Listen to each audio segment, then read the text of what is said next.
Baik, selamat siang teman-teman. Hari ini kita berkumpul ada beberapa pimpinan media, baik pimpinan redaksi maupun pimpinan perusahaan, terutama dalam mengisi waktu senggang kita hari ini. Coba kita membidik beberapa isu, terutama terkait dengan pengelolaan media, dan isu yang kita ambil hari ini dengan tema antara pers dan idealisme.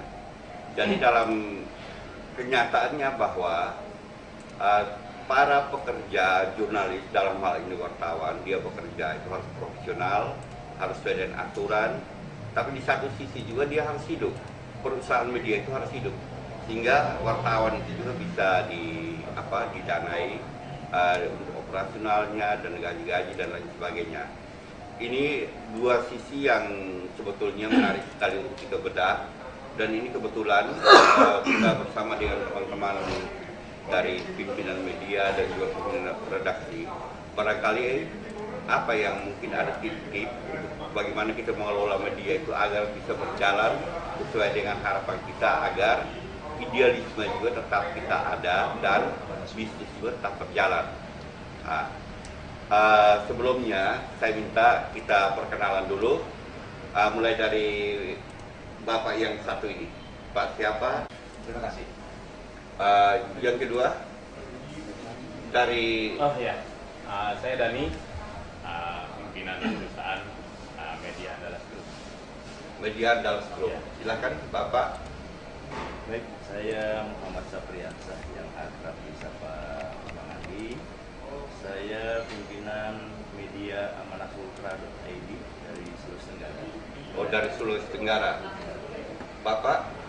Saya Bayu Nugroho dari Kota Kediri, pimpinan redaksi dari media Tabloid Garsi. Baik, luar biasa. Ini teman-teman media ini ada yang dari Jakarta, ada yang dari Sulawesi, ada yang dari Lampung, ada yang dari Jawa Timur. Kenalan dulu, hostnya ini orang mana? Dan hostnya saya, Boni Atolan, dari perbatasan RI FDTL di Kabupaten Melaka, Provinsi Nusa Tenggara Timur. Ya, dan juga kebetulan sebagai pimpinan media radarmalaka.com. Baik, terima kasih. Isu yang belakangan ini sangat menarik. Seperti yang tadi kita diskusikan, ada beberapa hal bahwa untuk mengelola media saat ini tidak begitu mudah seperti kita membalikkan telapak tangan. Tapi kita harus punya tips dan strategi khusus untuk mengelola satu media komunikasi massa. Sebagai seorang jurnalis atau pimpinan media, kita paling tidak itu harus memiliki tips-tips tertentu supaya dari aspek pemberitaan idealisme tetap berjalan, tapi dari aspek bisnis pun kita harus hidup, media itu harus hidup. Sekarang tipsnya itu bagaimana? Barangkali saya mulai dari Pak Bayu. Oke. Jadi materi pertanyaan ini tadi kan masalah idealisme dan bisnis dalam dunia pers. Jadi kalau kita ngomong masalah idealis itu nanti menyangkut masalah pemberitaan, penyampaian informasi kepada masyarakat. Biasanya di sini tidak terlepas dari persnya.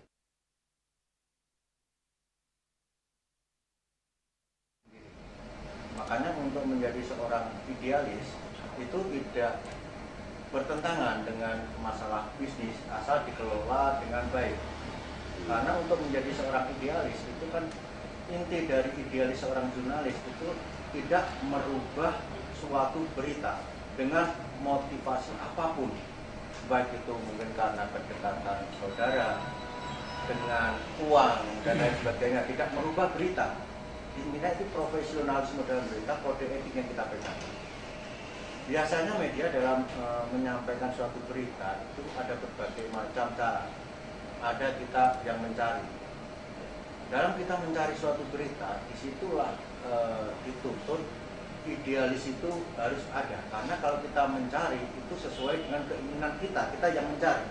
Jangan sampai kita mencari, setelah dapat nanti ada sesuatu, berita kita jadi berubah. Nah ini idealisnya nggak dapat. Berbeda lagi kalau dalam penyampaian berita itu kita tidak mencari. kita mendapatkan penawaran kerjasama untuk liputan, berarti kan kita menyampaikan meliput suatu berita yang sudah ditawarkan kepada kita. Nah, itu beda lagi, karena di Undang-Undang Pers itu disebutkan idealis itu kalau kita wartawan itu sedang mencari. Jadi wartawan kalau sudah mencari berita itu dilindungi hukum dan kode etik semua dipakai.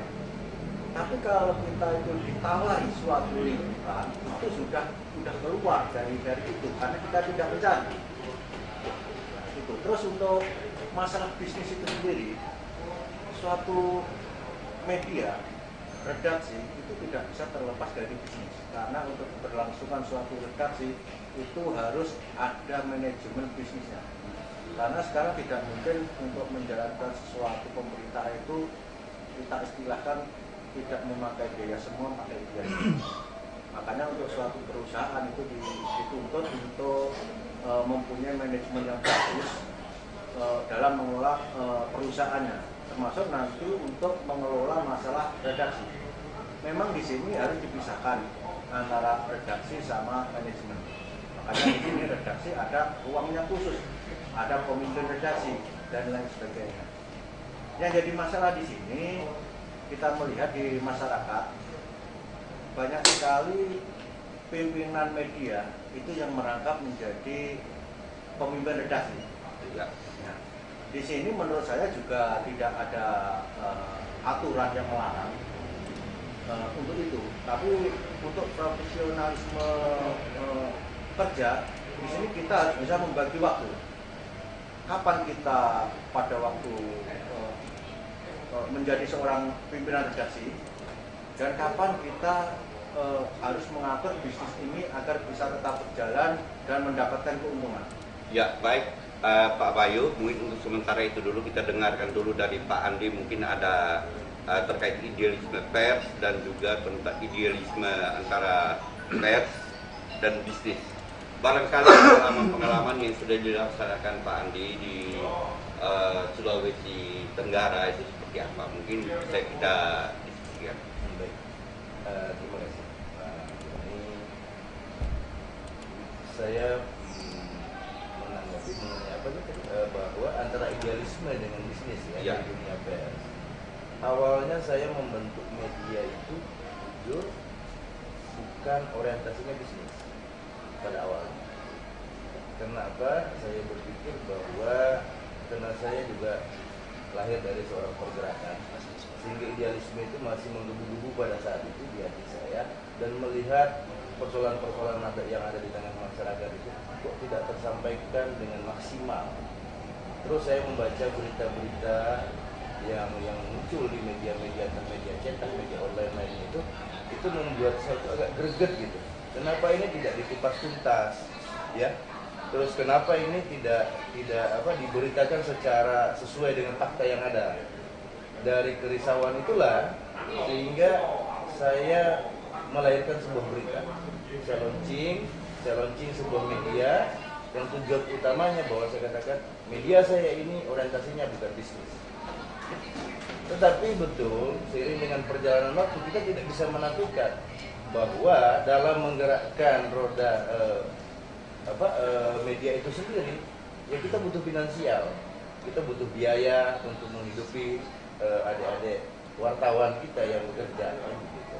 Nah, sehingga saya membuat satu kebijakan kepada adik-adik wartawan, kepada pimpinan redaksi kami, saya sampaikan bahwa begini, untuk menjalankan roda perputaran keuangan media kita itu, yuk silakan jalin kerjasama yang baik dan benar.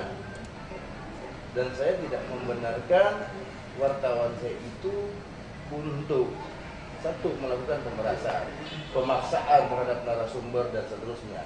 Sepakat apa yang disampaikan oleh Bang Bayu tadi bahwa ada beda antara berita yang dicari dengan berita yang ditawarkan. Jadi dalam bentuk kerjasama itu kita bangun. Tetapi kerjasama itu pun kita akan melakukan filter. Dalam artian filter, ini berita-berita apa sih yang harus kita sajikan? Jangan sampai hanya karena gara-gara kerjasama, terus kita dibatasi ruang gerak kita untuk memberitakan. apa yang sudah dilakukan. Contoh, bekerjasama dengan pemerintah daerah misalnya. Terus kita harus disetir untuk tidak memberitakan hal-hal yang negatif tentang kebijakan yang dibuat oleh pemerintah daerah itu sendiri. Itu tidak bisa juga. Gitu. Baik Pak, untuk Pak Andi untuk sementara itu dulu kita kasih kesempatan untuk teman kita dari Lampung. Silakan. Berbagi pengalaman hampir sama mungkin dengan berangkatnya saya di media dengan Bang Andi. 2016 waktu itu online belum seperti saat ini. Karena dari 2015-16 itu online ya sudah mulai sudah mulai menjamur lah kata begitu. Saya berangkatnya bukan dari bisnisnya pada saat itu, karena saya ada bisnis lain, tapi saya pengusaha. Tetapi berjalannya waktu, kata Bang Andi tadi, itu tidak bisa kita pungkiri, karena di pemberitaan itu di produksi media ini ada bisnisnya. Kita bicara profesional dan bisnis. Kalau menurut saya, yang saya terapkan juga di perusahaan saya, ini perlu profesional untuk membidang itu. Contoh, sekarang saya punya 3 streaming, cetak majalah saya bulanan dan online. Ini tidak saya gabungkan, pengurusannya beda-beda, pimpernya beda-beda. Nah di situ saya menerapkan profesional sehingga bisa melahirkan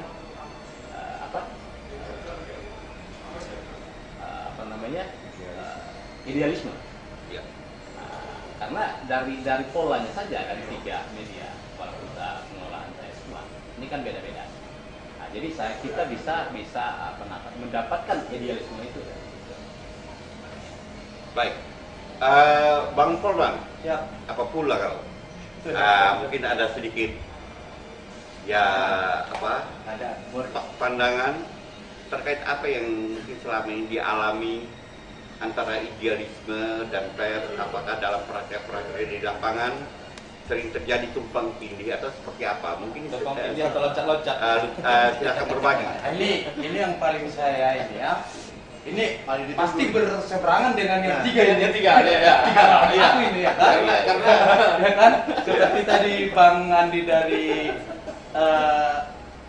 Sulawesi Tenggara mengatakan bahwa pertama yang ditumbuhkan ada idealisme. Setelah berjalan masuk ke bisnis, ya kan gitu kan? Nah, kalau saya melihat ada 2 porsi, ya, 2 porsi. Ketika pemodal media mempunyai uang yang banyak, idealisme akan terjadi. Gitu. Tetapi kalau memang yang punya media, dia pemretnya, tidak bisa idealisme terjadi. Bisa Pak? Bisa. Tidak bisa. Dengar. Jika profesionalnya di Sabar, kita penjelasannya dulu. Ya, baik. Ini dong boleh. Ya, Jangan sampai karena ini berseberangan. Ya, Pendapatnya pun berseberangan. Iya. Baik, kita dengar penjelasan Bang Polman. Makanya saya bilang idealisme tidak akan bisa terjadi. Karena apa? Oke, pemimpin redaksi atau pemimpin perusahaan itu dia akan bisa makan tanpa daripada media. Tetapi tidak bisa pemimpin redaksi ataupun pemimpin perusahaan menerapkan kepada wartawannya karena tidak digaji. Dia tidak bisa menjamin idealisme wartawannya. Dia pasti akan sikut sana, sikut sini. Iya. Tenang, Oke. sabar. Lanjut. Berarti itu tidak profesional. Iya, sabar. Berbeda, profesional dengan idealisme berbeda. Ya, kita harus bedakan, ya. Bagaimana seorang wartawan menjalankan idealisme ketika dia lapar? Itu. Begini, sabar. ini pertanyaan Sabar. Semuanya melalui moderator. Oh ya, siap. Mungkin sudah cukup. Enggak, kayak gini. Jadi, tetapi kita harus membedakan, ya, seperti yang tadi bisnis dengan idealisme kita kelola.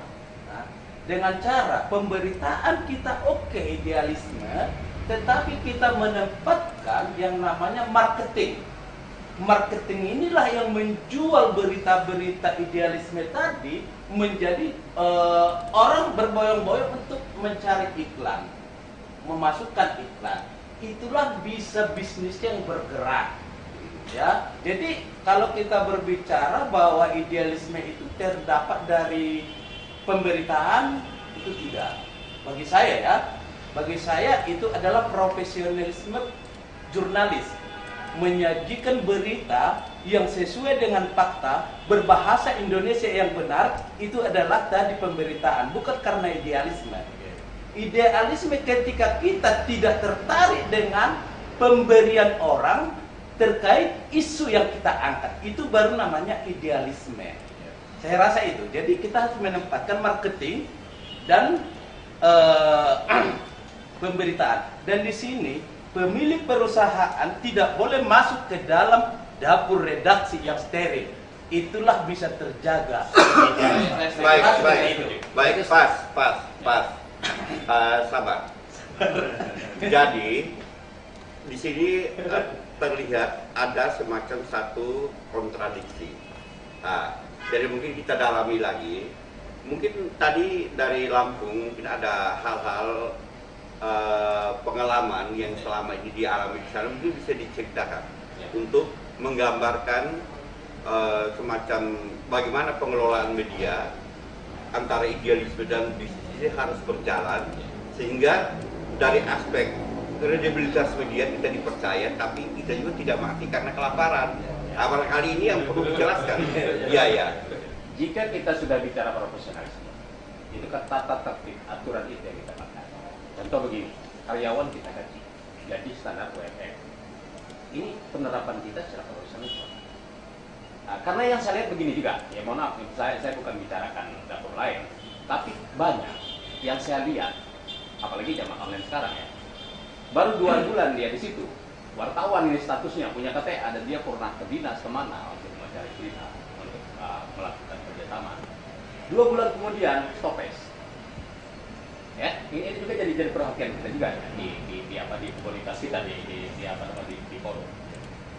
Sehingga si wartawan yang sudah di stopet ini kan merasa ketakutan karena ada tunggakan sampai puluhan juta, mungkin belasan juta. Nah di sini jika ini saya bukan ini untuk meluruskan, dia ini statusnya apa? Kan ada statusnya. Dia kalau wartawan dia dapat legalitas apakah cuma sebatas KTA saja? Kan tidak seperti itu. Kan begitu. Dan begitu dia ada tanggungan. Stopes, bahkan mungkin arahnya, bahkan ada bahasa ancaman jika tidak melunasi kewajiban dalam waktu yang sekian akan dibawa ke ranah hukum. Sementara kita katakan. Tetapi yang sesungguhnya bukan begitu. Kalau dia memang karyawan, dia punya hak juga. Tidak semerta-merta. Kalau saya tidak melakukan itu. Kalaupun ada kesalahan, saya introspeksi. Kenapa ini ada kesalahan? Kok bisa sampai belasan juta, puluhan juta di macam? Apa memang tidak ada pemantauan dari selama ini? Nah itu, makanya kunci kalau dari saya profesional itu tadi. Mestinya kita juga melihat hak-hak wartawan yang sudah tidak bergabung di kita itu lagi. Nah kalau ini terjadi, ini kan dengan sendirinya seperti mungkin kata Bang Bayu tadi, sehingga image masyarakat di media ini luntur. Baik, mungkin Bang Andi tadi bahwa itu berawal dari satu idealisme, tidak melihat ini tapi semuanya bisa jalan. Mungkin ada pengalaman yang lebih konkret yang bisa dibagikan sehingga kita diperkaya, karena setiap orang saya lihat dari manajemen bisnis dan redaksionalnya stylenya masing-masing. Jadi untuk kita saling memperkaya, silakan. Ya, sebenarnya memulai pekerjaan apapun itu diawali dari niat. Apapun yang kita mau bangun, usaha apapun itu diawali. Panitia nggak menyiapkan jus apa? Jadi kalau saya memang memulai itu adalah dari niat ingin meneruskan idealisme, bagaimana memberikan pemberitaan yang baik dan benar, bukanlah pemberitaan yang dipelintir maupun pemberitaan yang disetting oleh orang, pemberitaan yang mendapatkan tekanan-tekanan dari pihak-pihak tertentu.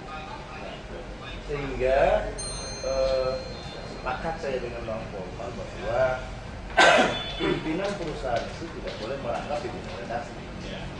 Walaupun yang berjalan itu banyak seperti itu. Sehingga saya memisahkan. Pimpinan redaksi berjalan dengan ini, dan saya sebagai pimpinan media tidak pernah mengintervensi pimpinan redaksi untuk menyajikan pemberitaan. Tapi saya hanya selalu menitipkan pesan bahwa apa yang disajikan itu harus sesuai dengan fakta. Oke, Bang Bayu, mungkin lebih mendalam lagi konkretnya seperti apa yang di Jawa Timur, Bang Bayu untuk trik-trik sehingga perusahaan medianya bisa berjalan, wartawan juga bisa hidup baik. Mungkin saya menanggapi dari ketiga beliaunya ini. Jadi kita berbicara juga masalah pengalaman. Jadi mungkin saya agak kurang sependapat dengan Bang Andi yang terakhir, bahwa pimpinan perusahaan itu tidak boleh merangkap menjadi pimpinan redaksi. Karena kita melihat memang aturan yang ke arah itu Memang tidak ada, betul. Tapi saya setuju juga dengan Bang Andi terkait masalah bisnis dan idealisme ini untuk mendirikan mendirikan pers, perusahaan pers itu dimulai dari niat. Nah, di sini kalau di tempat saya udah mulai itu dari diri saya sendiri. Karena untuk sesuatu media yang kita kelola ini, itu kunci utama adalah niat dari pimpinan perusahaan dulu. Mau dipakai apa, mau dibuat apa, tujuannya kemana? Tujuan. Jadi yang di bawah-bawahnya itu tergantung instruksi dari pimpinan redaksi. Itu niatnya seperti apa dulu. Kalau di tempat kami, memang kami agak membedakan dikit. Walaupun terus terang di sini saya juga merangkap sebagai pimpinan redaksi. Saya melarang wartawan saya untuk mencari iklan. Jadi khusus yang dikatakan wartawan adalah orang yang mencari informasi untuk berita. Betul. Ya. Sepakat. Setiap, tapi kenyataan di lapangan. Nah, di sini kan wartawan itu selalu ditawari. Nah, di sini saya menginstruksikan kepada wartawan saya, kalau ada yang menawari, jangan dilayani. Dalam arti jangan dilayani. Kita harus memberitahukan, mengedukasi bahwa kita itu wartawan. Tugas kita mencari informasi untuk membuat berita. Kalau memang mengajak kerjasama, silahkan apa yang ditawarkan nanti Dengan perusahaan. saya sampaikan kepada perusahaan. Itu bisa ditanya kepada anggota saya. Betul. Nah, jadi disitulah nanti tercipta profesionalisme, tercipta juga idealisme. Karena untuk idealisme yang disampaikan ini, menurut saya idealisme masalah pemberitaan doang. Ya, Ya. sepakat. Tapi di luar itu kan sistemnya kita juga harus berpikir sebagai pimpinan redaksi. Bagaimana agar dapur redaksi ini juga bisa berkembang, bisa bertahan. Itu kalau menurut saya. Jadi memang harus ada niat dulu dari pemilik perusahaan itu sendiri.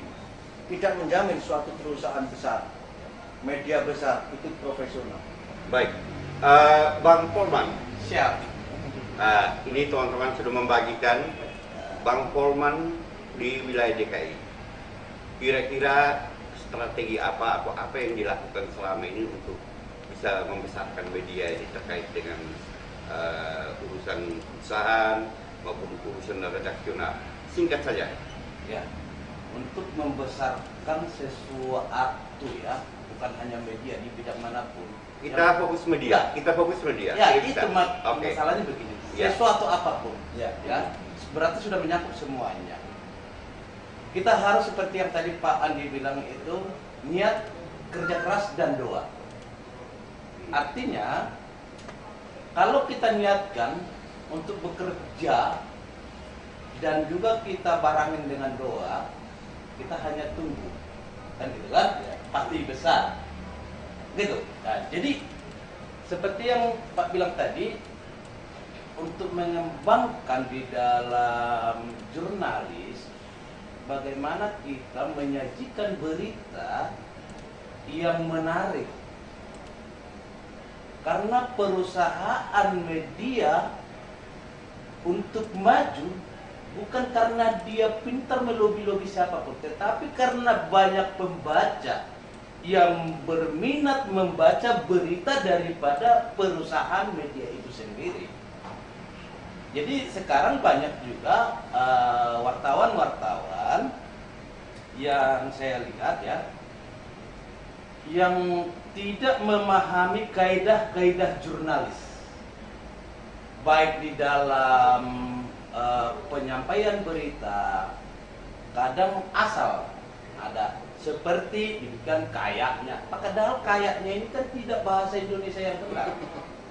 Sebenarnya wartawan itu harus memberikan edukasi kepada masyarakat, ya, melalui pemberitaan yang benar, berbahasa yang benar. Itu yang saya rasa sehingga minat para pembaca ada. Setelah minat pembaca otomatis berkembang. Itu yang saya katakan, berarti kita mulai daripada penyajian berita. Itu. Terima kasih. Baik. Ini terakhir. Sekarang persaingan media banyak sekali. Bahkan kemarin saya dengar informasi dari teman-teman di daerah, satu kabupaten saja itu bisa ratusan Betul. media online atau media-media cetak maupun televisi dan lain sebagainya. Ya. Barangkali dalam menghadapi persaingan seperti itu mungkin kita bisa berbagi.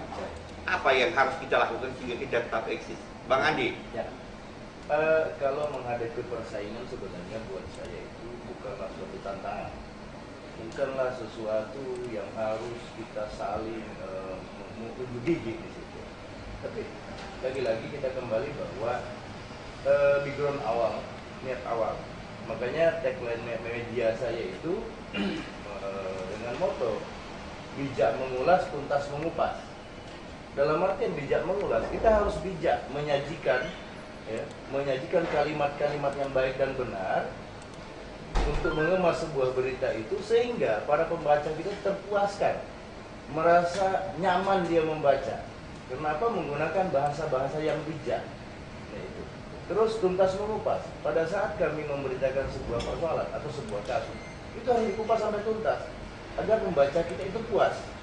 Sehingga pada saat pembaca itu membaca berita-berita di media atau beberapa media lain, dia akan menunggu media kita karena media kita itu menyajikan berita secara tuntas sehingga mereka itu paham, oh ini kejadiannya, ini kejadian, oh seperti ini jalan ceritanya. Gitu. Jadi narasumber itu memang harus betul-betul lengkap untuk menyajikan sebuah berita. Dalam mengatasi persaingan media itu seperti apa caranya? Kalau untuk persaingan media itu kami hanya bertahan dengan pola itu, menyajikan.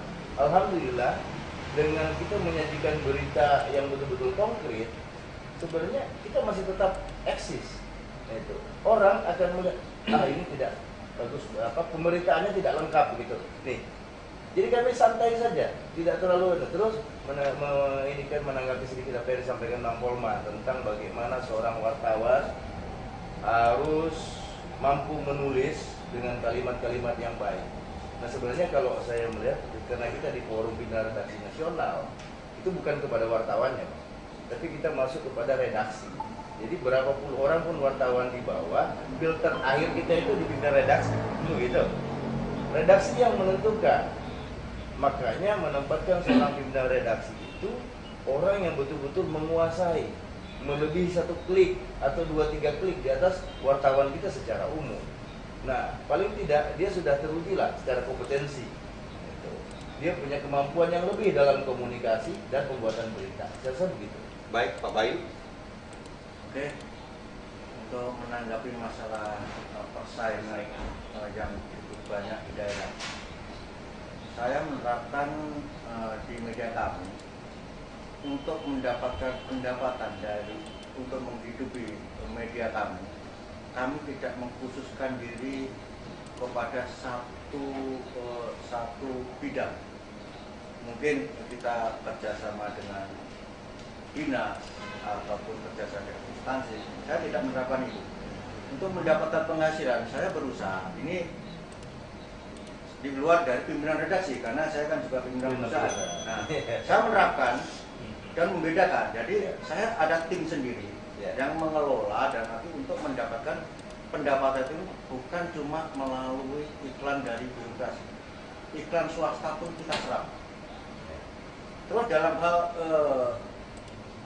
iklan itu pun kita bagi, ada dalam bentuk iklan, ada dalam bentuk itu kerjasama liputan, Ya. pemberitaan. Ya. Nah, di situ. Jadi